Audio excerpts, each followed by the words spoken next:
하나님의 말씀 누가복음 19장 9절에서 10절 말씀을 일어나서 교독합니다.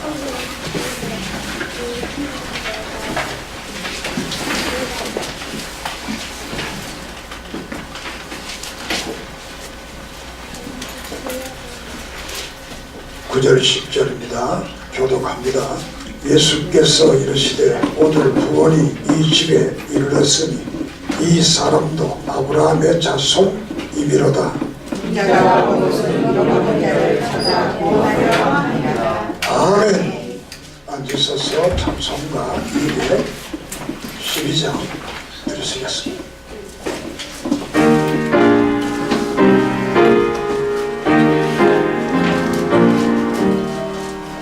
겸손히 주를 섬길 때 괴로움이 많으나 구주여 내게 힘주사 잘 감당하게 하소서. 인자 한 말을 가지고 사람을 감화시키며 갈 길 어린 우리를 잘 인도하게 하소서. 구주의 귀한 인내를 깨달아게 하시고 굳건한 믿음 주셔서 늘 승리하게 하소서.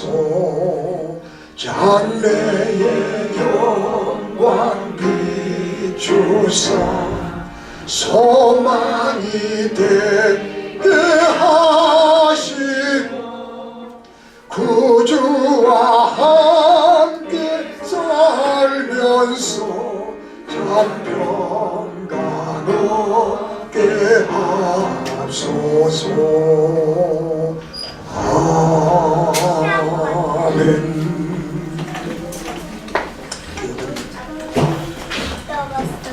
지금도 살아서 말씀으로 역사하시는 하나님, 이 말씀으로 우리를 새롭게 하시고 변화시켜 주시옵소서. 예수 그리스도의 보혈의 능력이 우리의 생각과 우리의 믿음과 우리의 심령과 우리의 삶과 우리의 모든 환경을 변화시키는 역사가 있게 해 주시옵소서. 종을 붙들어 주시고 오직 진리의 말씀만이 증명하게 해 주시옵소서. 듣는 귀가, 듣는 심령이, 듣는 사람들이 복되게 해 주시옵소서. 듣고 깨닫고 믿고 새로워지는 역사, 변화되는 역사 있게 해 주시옵소서. 성령님께서 함께 하심을 믿고 특별히 누가복음을 통해 주신 말씀에 새로운 은혜를 깨닫게 해 주시옵소서. 예수님의 이름으로 기도드립니다. 아멘.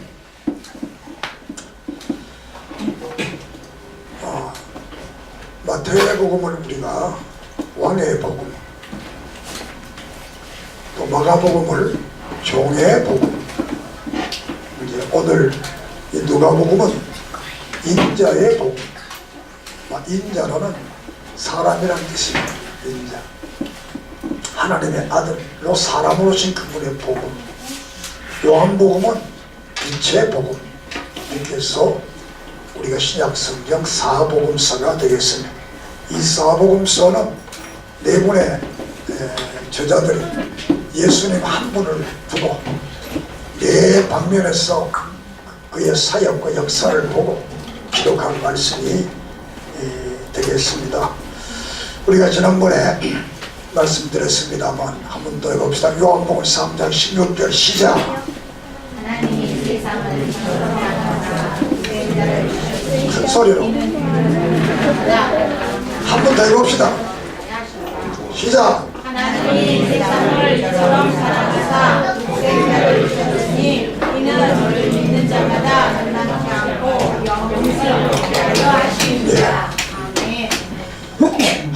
하나님께서 우리를 사랑해서 독생자를 보냈다. 그를 믿으면 멸망치 않고 구원을 얻는다고 그랬습니다. 그래서 마가복음 지난번에 10장 45절에서는 다 같이 찾아서 읽어보십시다. 시작. 찾아서 마가복음 10장 45절 시작. 인자가 온 것은 심판을 받으려 함이 아니라 도리어 섬기려 하고 자기 목숨을 많은 사람의 대속물로 주려 함이니라. 그래서 그 믿음의 하나님의 사랑의 역사가 구체적으로 나타나는데 그것이 바로 예수 그리스도가 이 땅에 오셔서 우리를 섬기고 구원해주기 위해서 오셨다라고 말씀을 했습니다. 자, 오늘 본문 속에서 10절을 또 읽어보겠습니다. 오늘 19장 10절 시작. 인자가 온 것은 잃어버린 자를 찾아 구원하려 함이니라. 잃어버린 자는 바로 선택된 백성들이 아직도 하나님 앞에 오지 않는 그 사람들입니다. 그래서 예수께서 인자의 복음 속에서는 하나님께서 예정하고 선택한 그 모든 무리들을 다 찾아서 구원시킨다는 역사를 우리에게 말씀을 하고 있습니다. 누가복음은 AD 그러니까 서기 세력기원 우리가 63년에서 68년 사이에 누가라는 분이 이 성경을 기록을 했습니다. 이 누가는 이방 사람의 유대인이 아니고 헬라의 문화권에 사는 이방인으로서 의사입니다. 의사. 누가 의사. 그래서 성경에는 누가를 골로새서 4장 14절에 누가를 의사라 이렇게 말씀을 하고 있습니다. 과거나 현재나 의사라는 직업은 대단히 귀한 직업입니다. 우리가 중간기에 히포크라테스가 중간기에 난 사람입니다. 의학의 원조입니다. 의학의 원조. 어제도 서울대학교 가보니까 서울대학 들어가다 히포크라테스 동상을 세워서 그분의 정신을 잘 받들어야 되겠다. 뭐 그런 의미가 아닌가 이렇게 생각됩니다. 그래서 이 누가가 의사가 되겠습니다. 의사. 의사라는 직업은 좋습니다. 의사는 육신의 생명을 살리잖아요. 목사는 더 좋습니다. 영혼의 생명을 살리는 사람입니다. 그러니까 의사가 실력이 없으면 사람 죽이는 거예요.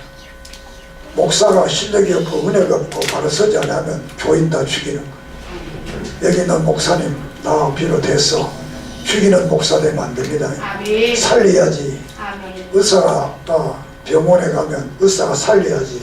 다 죽이면 안 되잖아요. 그러니까 누가는 의사인데 바울과 이 밀접한 관계를 가진 그런 분이 되겠습니다. 바울이 1차, 2차, 3차, 4차 이렇게 전도 여행을 다녔는데 이 누가는 2차 전도 여행 때부터 바울을 따라다녔습니다. 요사이 말하면 주치의가 됩니다. 이 누가는 의사이지만 자기의 그 직업을 한 곳에 정착해서 이렇게 의료기를 해야 돈을 버는데 그렇지 못하고 바울 한 사람을 위해서 다른 말 하나님을 위해서 주를 위해서 그의 좋은 직업을 한 곳에 정착하지 않고 바울을 따라다니면서 왜? 자기가 할 수 없는 자기는 육신의 병을 고치지만 이 바울은 예수 그리스도의 복음을 통해서 수많은 지옥 가는 인생들을 고치고 또 그뿐만 아니라 또 이적과 기적을 통해서 의학적으로 고치지 못하는 그런 역사의 능력이 바울을 통해 나타나니까 이 누가는 이 바울을 따라다니면서 정말 충성하고 봉사했던 그런 분이 되겠습니다. 그래서 디모데후서 4장 1절에는 아주 그 충성스러운 신실한 동력자라 이렇게 말하면서 많은 사람이 다 떠나갔지만 누가는 떠나가지 않고 처음부터 끝까지 늘 함께했다 이렇게 말씀을 하고 있습니다. 그래서 이 누가는 누가복음만 기록한 것이 아니라 사도행전을 기록하게 됩니다. 그래서 우리가 신약 속에서 가장 신비한 역사를 기록한 분이 누가입니다. 누가 다른 사람보다 이 누가는 실질적으로 가장 이성적이잖아요. 의사이기 때문에 과학적이잖아요. 합리적이잖아요. 그런데 누가복음이나 사도행전 보면 성령의 역사를 통해 이루어지는 초자연적인 사건을 가장 많이 기록하고 있는 겁니다. 있으니까 우리가 예수를 믿는다는 것은 이성적으로 믿는 것이 아니라 믿음으로 하나님께서 은혜를 주어서 믿게 된다는 사실을 기억하기를 바랍니다. 그리고 디모데후서 4장 10절에서 11절을 보면 대만은 세상을 사랑하여 나를 버리고 데살로니가로 간다 이렇게 말씀을 하고 있습니다.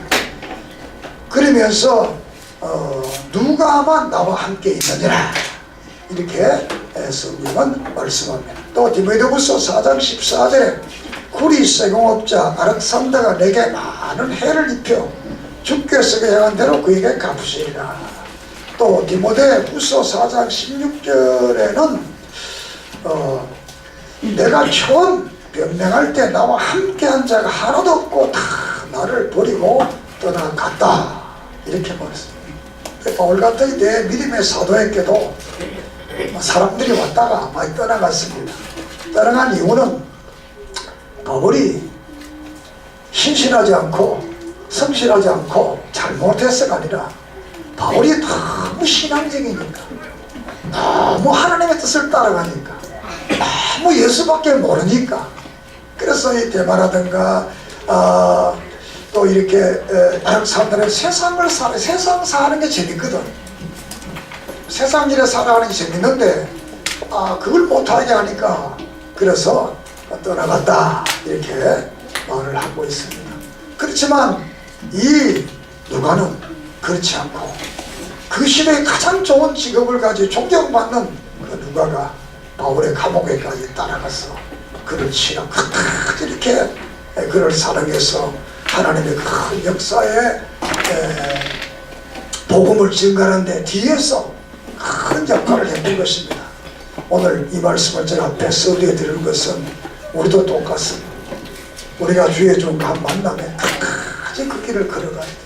할렐루야. 목사가 뭐 잘못되고 세속화되고 죄짓고 이러면 다 가버려요. 그럼 믿을 필요 없고, 그렇지 않으면 주의 뜻대로 살려고 하면 어떤 내 마음에 안 들어도 내가 좀 손해봐도 따라가야 돼. 아멘. 믿습니까? 누가는 그런 사람. 생각해보세요. 우사가 정착해서야 사람들이 오늘 매일 이 바울을 따라 돌아다니니까 누가 그거 좋아하겠어요? 그렇지만 괜찮아. 왜? 하나님의 복음을 위해서, 하나님의 나라를 위해서. 그렇기 때문에 이 누가가 오늘까지 그 이름, 빛나는 이름을 가지게 되고 누가의 복음을 기록하게 되고 사도행전을 기록하게 되는 놀라운 초대교회 주역이 된 것입니다. 사랑하는 여러분, 우리 시대도 여러분들이 이 시대에 믿음에 함께 주역이 되기를 주의 이름으로 소망합니다. 할렐루야. 자, 그래서 누가가 이 누가복음을 썼는데 이 누가는 누가복음을 쓰게 된 동기는 헬라의 문화권에 살기 때문에 그 나라는 로마지만 정치적으로는 로마의 정치가 지배하지만 문화는 헬라의 문화가 지배를 했던 겁니다. 사상적으로 그 헬라의 철학자들이 많이 나왔습니다. 그 헬라 사람들의 마음속에는 앞으로 이 세계에 덕체, 그러니까 지식과 덕과 용모가 아주 잘생긴 그런 어떤 이상적인 사람이 온다, 이런 그 사상을 가지고 있었어. 그러니까 우리나라 같으면 정도정이 온다, 그런 이상한 나라가, 좋은 나라가 세워진다, 이런 것처럼 그런 그 사상이 있었어요. 그래서 그런 사상 가진 이 헬라의 문화권 속에서 이 누가는 바로 예수님이 너희들이 모르지만 기대하고 고대하는 이상적인 사람이 그분이 예수다. 그런데 그 예수는 사람들처럼 배움을 가지고 훈련을 받고 덕을 끼치고 이렇게 해서 사람으로서 훌륭한 분이 아니라 하나님이신 성자 제위의 이위이신 하나님이신 그 라이프 인류 모두를 구원할 수 있는 그런 유일한 구세주다. 그분을 믿으면 바로 우리가 우리 전 인류가 구원을 받는다라는 사실을 증언한 것이 누가복음이 되겠습니다. 그 시대에 기다리는 사람들, 오늘 우리 시대에 어떤 기다리는 사람들, 오늘 이 과거나 현재나 미래나 많은 사람들은 늘 기다리는 어떤 분이 있어요. 뭔가는 모르지만, 여러분이 예수 믿기 전에도 뭔가는 모르지만 뭔가를 기다리고 있었던 거예요. 그거 안 기다리고 없어. 성경 그 기다리는 분이 바로 예수다. 그분을 믿으면 우리 인생의 모든 문제를 해결해 주신다라는 사실을 우리에게 가르쳐주고 있습니다. 그래서 특별히 누가는 이 누가복음을 통해서 두 번째에 말한 것은 그 시대가 편견적인 시대입니다. 노예와 주인과 노예, 상전과 인물, 이렇게 해서 지배적인 나라와 피지배적인 나라, 이 로마 시대가 대단한 그 계급사회, 이런 그 계급사회에서 이 누가는 그 계급사회가 아닌 보편적인 사회를 말해요. 보편적인 사회.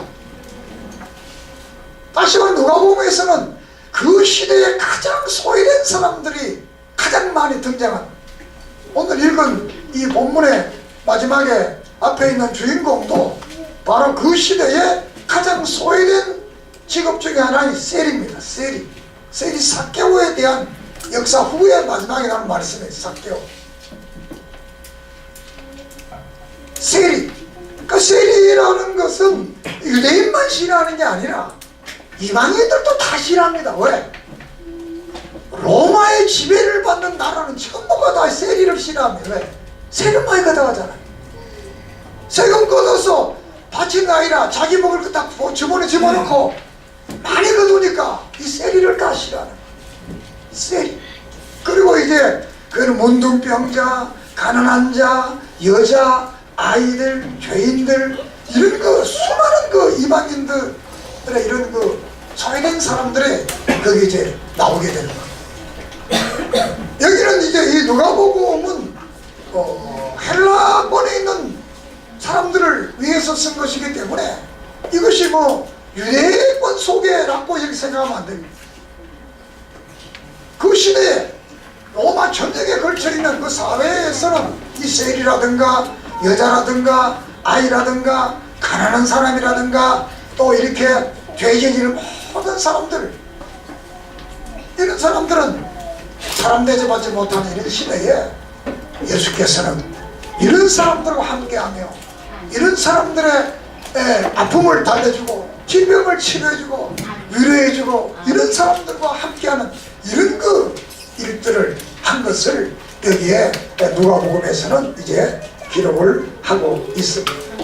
그래서 이 누가복음에서는 바로 그 예수 그리스도와 영접하게 되면 그분은 만민의 구세주이기 때문에 모든 사람이 누구나 다 똑같이 하나님 앞에 구원을 받을 수 있고 또 영원한 하늘나라에 갈 수 있다라는 사실을 이 누가복음을 통해서 증거하고 있는 것입니다.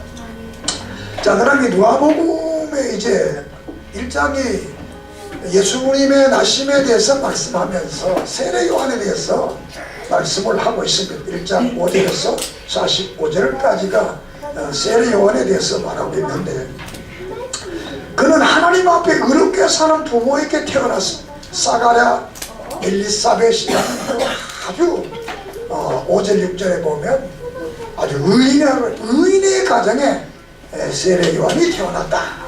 그리고 9절 10절에는 잉태되기 전에 기도를 통해서 기도할 때 이런 잉태되는 역사가 나타났어요. 그리고 또 세례 요한은 뱃속에서부터 15절에 보면 성령이 충만했다 이렇게 말합니다. 그리고 16절 17절에는 그에게는 성령의 능력을 소유해서 많은 사람을 주께로 인도하고 예수 그리스도의 앞길을 예비하는 분이 바로 이 세례 요한이다. 그 세례 요한은 구약과 신약의 이 중간에서 마지막 선지자로서 예수 그리스도의 길을 예비하는 엘리야와 같은 그런 능력을 가진 이런 사람으로 나타난 것이 이 세례 요한이 되겠습니다. 그리고 이 세례 요한은 나시린입니다.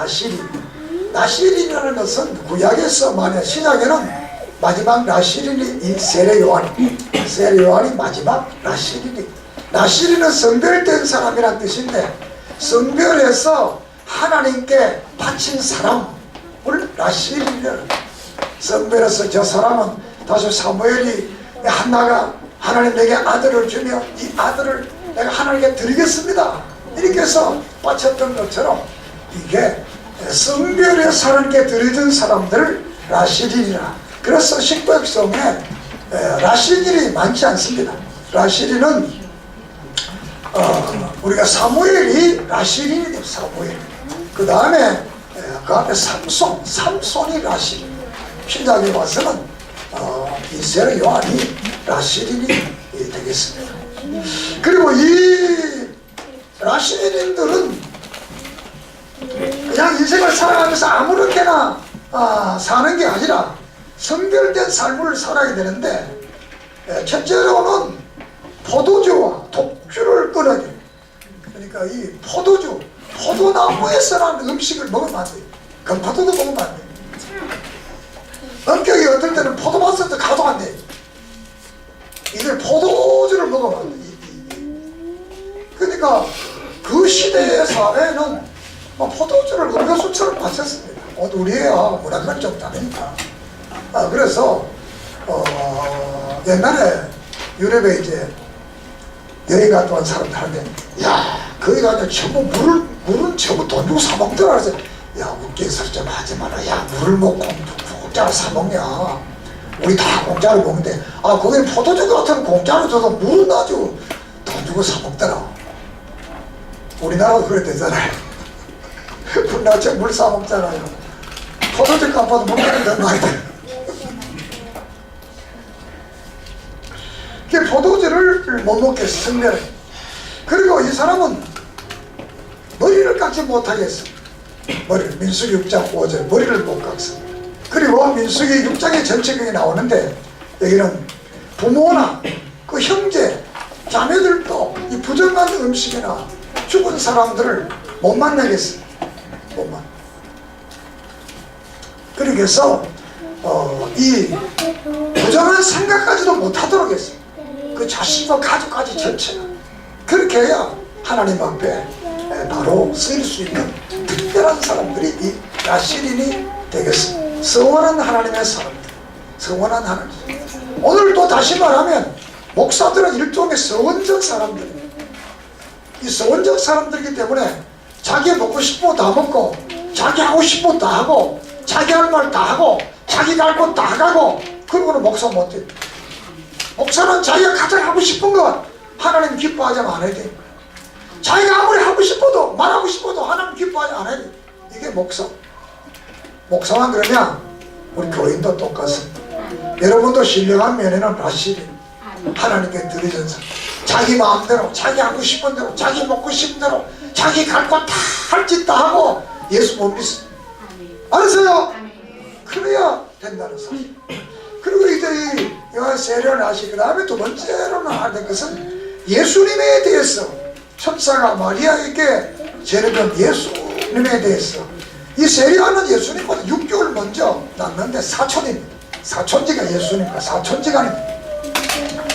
자, 1장 31절에 보면 성령으로 나신 분입니다. 또 32절 상절하면 높으신 하나님의 아들. 그 다음 32절 하반절에 보면 다윗의 혈통으로 태어났어. 그리고 33절에는 그의 나라는 영원하다는 것입니다.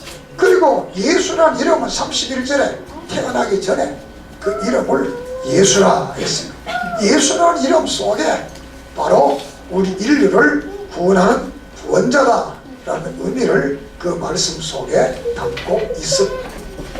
자, 그러면 이제 누가복음으로 이제 내용으로 들어가겠습니다. 누가복음은 전 24장으로 되어졌습니다. 자, 누가복음 1장을 보겠습니다. 1장 성경 1장을 한번 봅시다.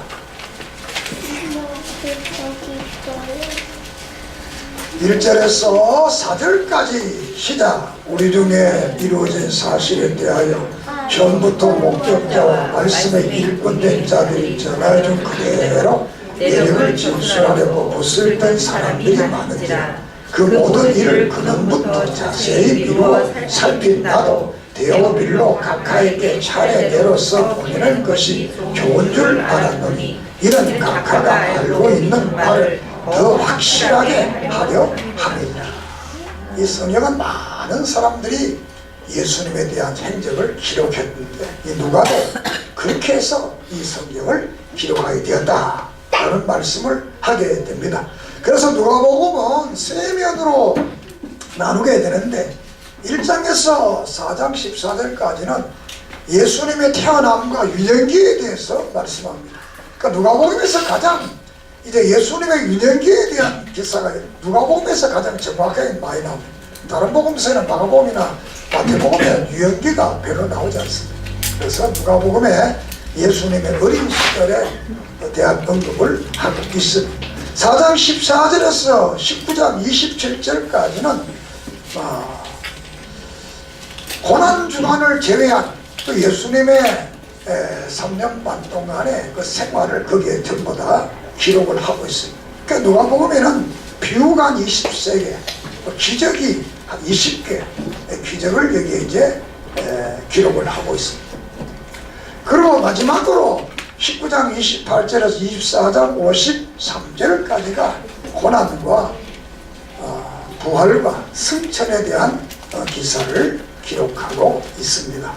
여기 특별히 누가복음에서는 마태, 마가복음은 예수님의 부활에 대해서 한 20절 정도밖에 기록하지 않는데 누가는 50절이나 많은 이 글을 할애해서 예수님의 부활에 대한 기록을 하고 있습니다. 그래서 가장 이 과학적인 분이 예수님의 부활을 실질적으로 증거하는 그런 역사를 가지고 있다라고 이렇게 생각하면 되겠습니다.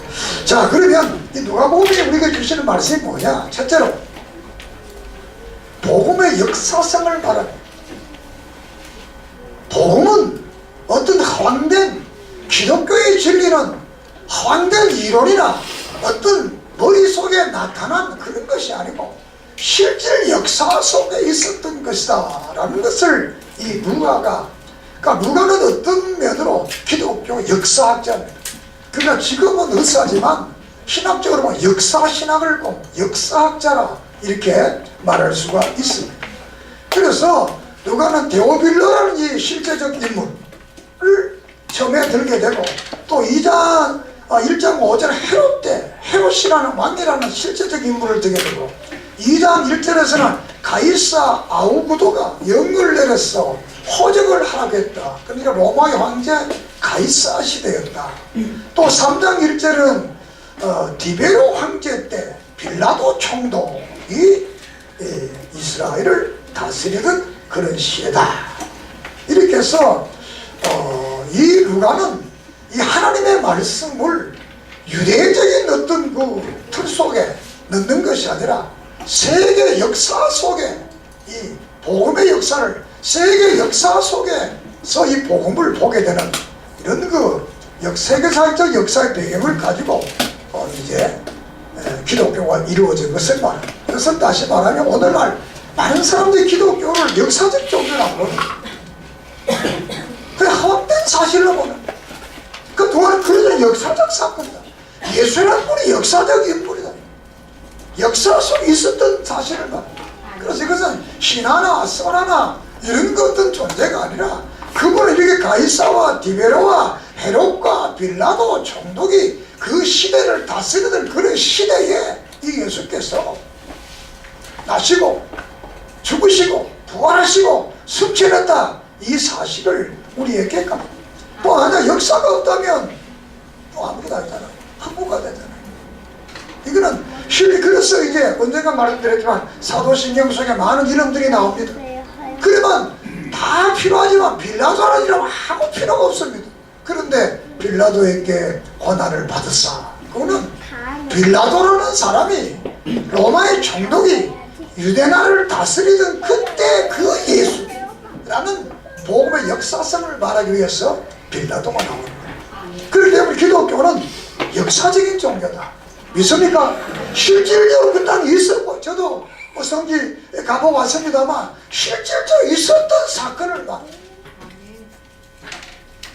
두 번째는 이 누가복음에서는 3장 이하에서 보면 모든 인종과 모든 계파와 계급을 초월하는 그런 보편성을 말하고 있어. 보편성을 말해. 그래서 우리가 마태복음에서 말씀드렸습니다만 마태는 아브라함에서부터 시작 족보를 기록했는데 누가는 그 유대적인 것을 벗어나서 세계적인 관점에서 이 족보를 기록합니다. 요셉에서부터 이 아담까지 이 족보를 기록해서 이 복음이라는 것은 유대적인 것이 아니라 세계적인 것이다. 그리고 모든 인종과 모든 것을 초월하는 그런 그 역사를 가지고 있다는 사실을 우리에게 말해주겠습니다. 그래서 이 누가복음에서 가장 특징적인 예수님의 비유 말씀이 많이 나오는데, 그중에 이제 앞에서 예수님이 태어날 때는 마태복음에는 이방인들이 와서 예수를 경배하는, 그 이유는 뭡니까? 간단합니다. 이 유대인들에게 자극을 주는 거예요. 너희들이 4천 동안 기다렸는데 니들은 못 만나고 이방인들이 봤다. 얼마나 속상하겠어요. 어제 전철 타면 그런 말했어요. 어떤 사람 들어오자마자 앉는데 어떤 사람 한참 있어도 못 앉아. 1시간에도 못 앉아. 나는 그랬어. 나는 일어나는 사람 안다 그랬더니 웃더라고요. 나는 알아요. 딱 와서 왔어요. 머리 그랬잖아.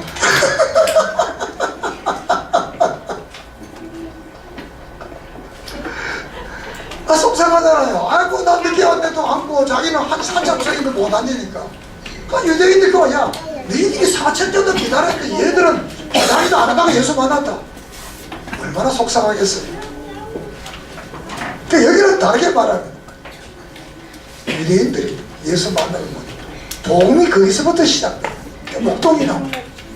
그러나 예수께서 이제 복음을 증거할 때는 이 어떤 대상이 중요한 거예요. 마태는 유대인들이기 때문에 유대인의 관점에서 말하지만 이 누가는 대상이 헬라인이기 때문에 헬라의 관점에서 말하요.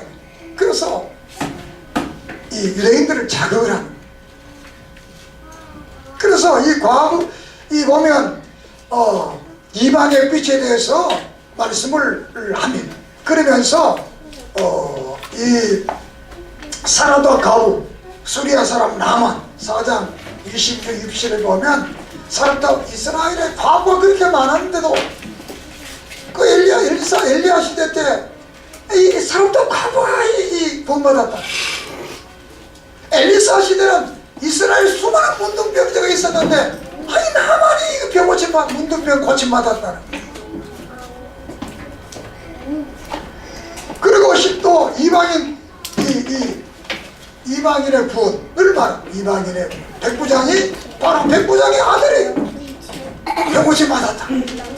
그래서 백부장의 믿음을 칭찬하면서 이스라엘에 이만한 믿음을 만나본 사람이 없다. 이렇게 13장에서도 말씀을 하고 있습니다. 여기는 이제 이방인들에 대한 그 기사를 많이 다루고 있습니다. 그러니까 복음이라는 것이 유대적이 아니라 복음은 세계적인 것이다. 오늘 다시 말하면 하나님이 유대인들만 축복하시고 치료하고 고치는 게 아니라 오늘에 와서는 모든 이방인들도 예수 믿고 그를 믿고 섬기면 하나님께서 축복도 하고 치료도 하고 고쳐도 주고 문제를 해결하고 다 역사에 준다는 사실을 우리에게 말하고 있습니다. 믿습니까? 그럼 오늘 우리가 교회가 그렇지 못하잖아. 사람들이 늘 편견적이잖아. 늘 편견적. 이 편견이라는 것은 자기하고 같지 않기 때문에 편견적. 그리스도 안에서는 우리는 모두가 나같이 않아도 상대를 존중하고 상대를 섬기고 봉사하고 경의하는 이런 믿음의 사람들이 되기를 소망합니다. 그 예수 그리스도는 이 가난한 자들을 세 번째는 가난한 자들. 이 앞에는 혈통과 이 세계의 사적 입장에서 이제 누가가 말하는 거고, 이어서 이제 가난한 자들. 그러니까 누가복음에는 가난한 자들이 복이 있다는 거예요. 가난한 자. 그 대신 하나님 믿지 않는 이 부자들이 복이 없다는 거예요. 누가복음의 전체 내용. 그러니까 누가복음에는 부자 얘기가 제일 많이 나옵니다. 따라서 부자. 이방인들은 부자 되고 싶은 거예요. 유대인들은 관점이 어떻게 하나님의 뜻대로 사느냐 이런 관점으로 살았는데, 그 시대에 오늘날야 이방인들은 다 부자 되는 게 최고의 소원이에요. 그래서 누가복음에는 이 부자의 비유가 아주 많이 나옵니다. 부자의 비유. 잃어버린 양 비유에서도 부자 이야기 나오죠. 또 부자가 창고 짓고 또 나사로에 대도 부자에 계속 부자 얘기가 많이 나와요. 그런데 부자인데, 부자가 좋기는 좋은데 예수 없는 부자는 불행하다. 예수 없는 부자는 지옥 간다. 그 말을 하고 있는 거예요. 그렇지만 예수 있는 가난한 사람들은 비록 가난하다 하더라도 그 가난한 사람은 예수 믿으면 마음속에 평강을 얻고 하나님의 나라가 이루어진다는 사실을 6장 20절 이하의 7장까지 쭉 위에 말씀을 하고 있는 겁니다. 그래서 부자가 돈을 가지고는 천국에 들어갈 낙타가 바늘길로 들어가는 것보다 더 어렵다. 이렇게 18장 25절에 말씀을 하고 있는 것. 우리가 이 땅에 살아갈 때 가난이 뭐 잘한 건 아닙니다. 그렇다고 해서 가난이 죄는 아닙니다.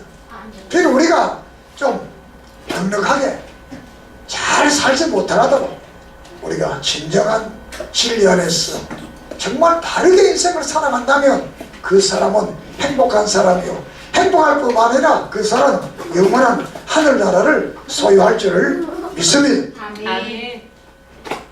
그리고 이 누가복음에서는 기도를 아주 중요시, 기도에 대해서 제일 성경 말씀이 많이 나옵니다. 기도하라는, 예수님 자신이 기도했다는 사실. 그러니까 누가복음에는 다른 성경보다 기도의 중요성을 강조하고 있습니다.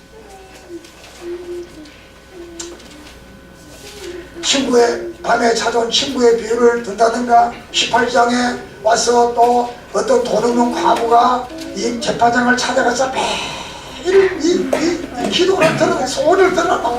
그러니까 재판장이 하나님을 무서워하고 사람도 들어왔는데 워낙 가서 막 이렇게 귀찮게 하니까 저러다가 내가 잠 못 자겠다, 내가 시달려 죽겠다, 그래서 들어줬다는 거예요.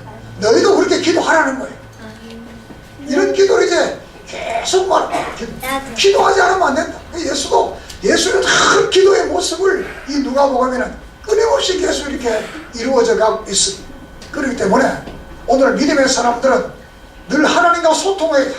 기도는 하나님과 소통하는, 기도의 쉬는 죄를 범죄했겠다, 이렇게 사울은 말했어.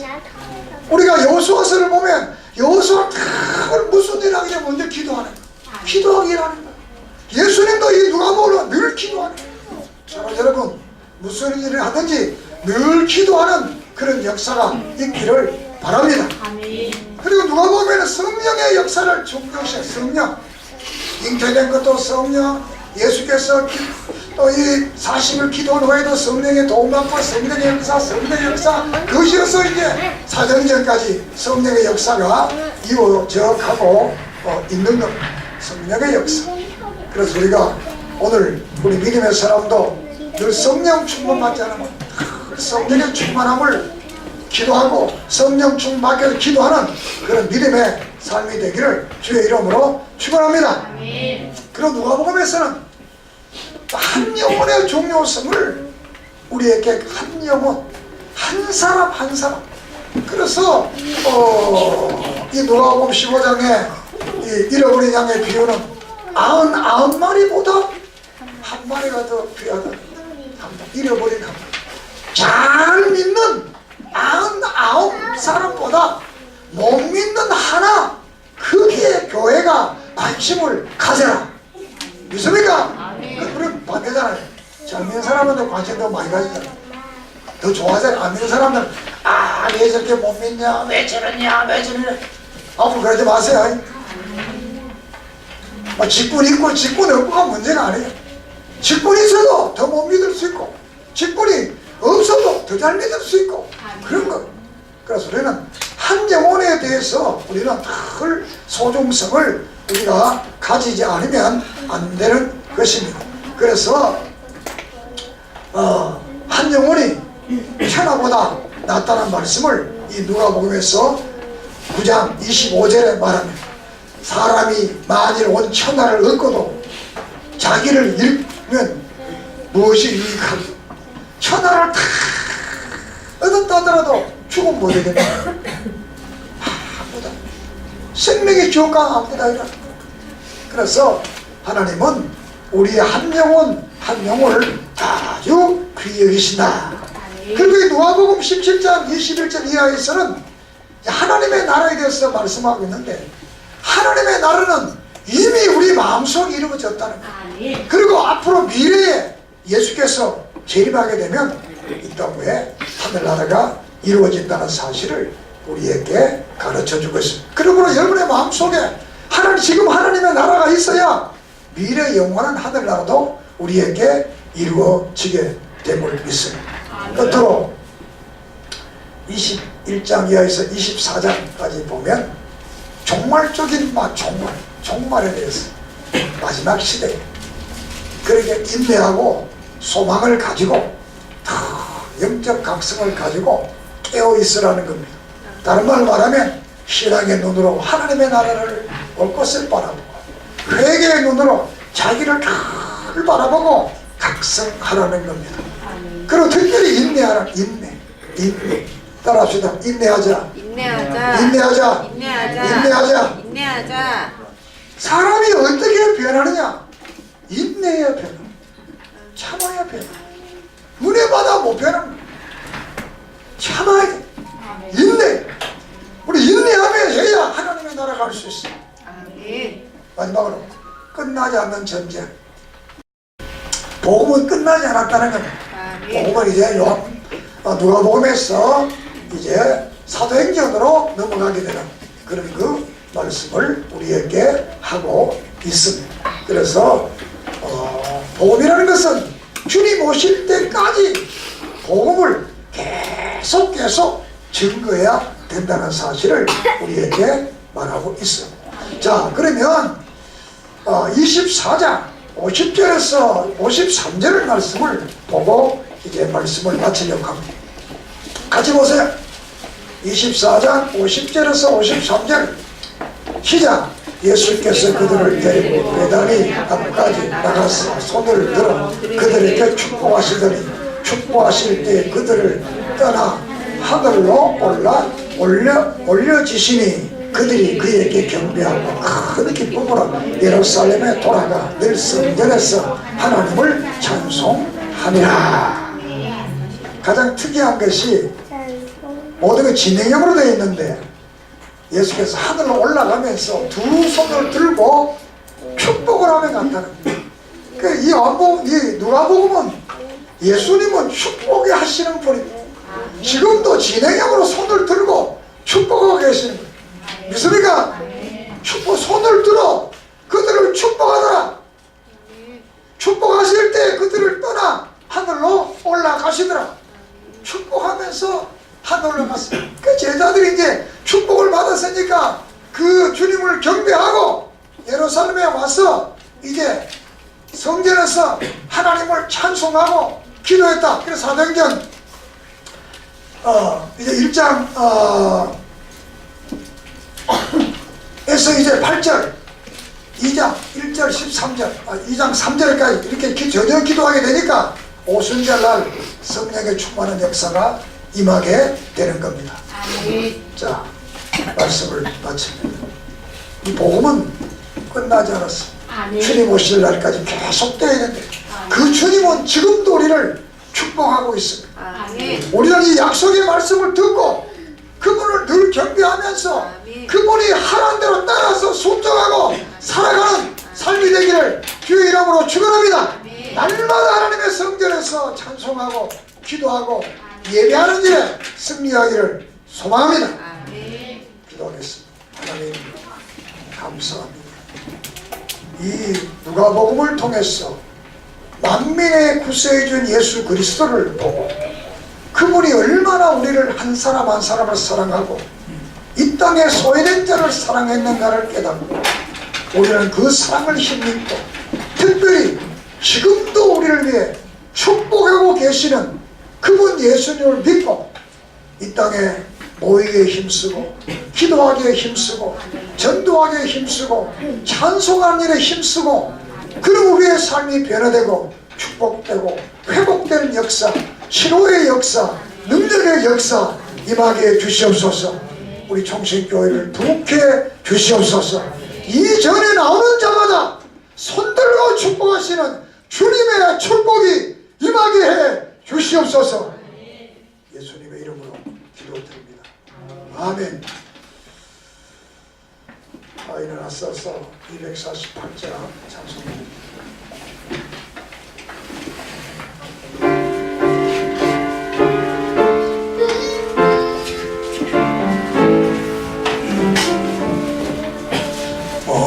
언약의 주 하나님 우리들의 아버지 믿음의 조상이 아브라함에게 아들을 주시고 친히 약속하시고 때가 되어 이삭을 나게 하셨네. 아들 이삭 주셔서 그 약속을 이루고 손으로 만지며 확인하게 하셨네. 주의 약속을 보지 못하였어도 아브라함 죽은 후 이루어졌네. 영원한 저 천국은 지금 안 될지라도 약속의 천국은 분명한 나의 보냐. 약속 다 이루어 보여주셨으니 주님 예수 믿으며 천국에 가네.